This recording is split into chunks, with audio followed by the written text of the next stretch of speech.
मेरा नाम शिवा है और मैं एक कलेक्टर हूँ। ये बात है उस वक्त की जब मेरी पोस्टिंग एक रामगढ़ नाम के छोटे से गांव में हो चुकी थी। वहाँ पर मैंने किराए पर एक अच्छा सा मकान खरीदा था और उस मकान में वो रात मेरी पहली रात थी। उस वक्त मैं खाना खाकर सो गया था, लेकिन रात के 2 बजने के बाद अचानक मेरी नींद खुल गई, क्योंकि कोई तो मेरे घर का दरवाज़ा खटखटा रहा था। उसके बाद मैं दरवाज़ा खोलने के लिए बाहर चला गया। थोड़ी देर बाद मैंने दरवाज़ा खोला तो बाहर देखा कोई भी नहीं था।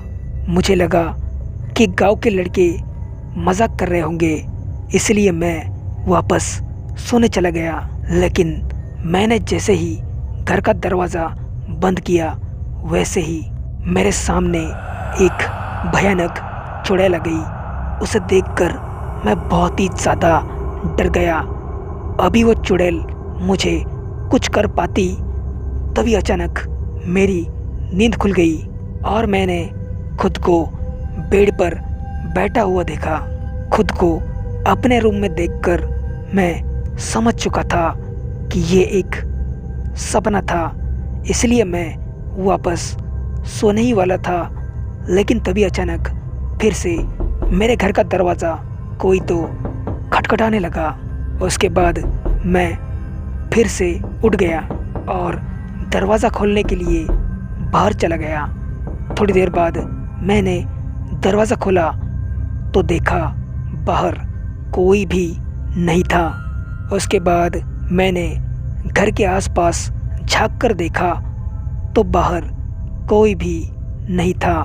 इसलिए मैं वापस घर के अंदर चला आया और जैसे ही मैंने दरवाज़ा बंद किया, वैसे ही वो चुड़ैल मेरे सामने आ गई। ये देखकर मैं सचमुच बहुत ही ज़्यादा डर गया।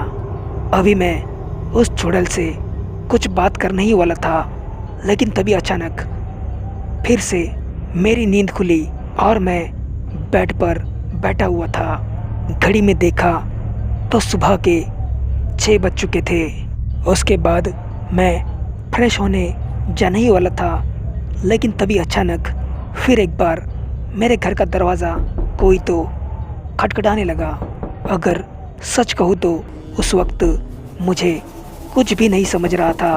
क्या मैं एक समय के जाल में फंसा हुआ था या फिर अभी भी मेरा सपना चल रहा था। लेकिन वो वक्त सुबह का था, इसलिए मैं दरवाज़ा खोलने के लिए बाहर चला गया। कुछ देर बाद मैंने दरवाज़ा खोल के देखा तो सामने रामगढ़ गांव के सरपंच खड़े थे। उन्हें देखकर मैं समझ चुका था कि अब मैं सपने से बाहर आ चुका था। अब इस बात को 2 साल बीत चुके हैं, लेकिन मैं अभी भी कंफ्यूज्ड हूँ। क्या सच में वो मेरा सपना था या फिर मैं समय के जाल में फंस गया था।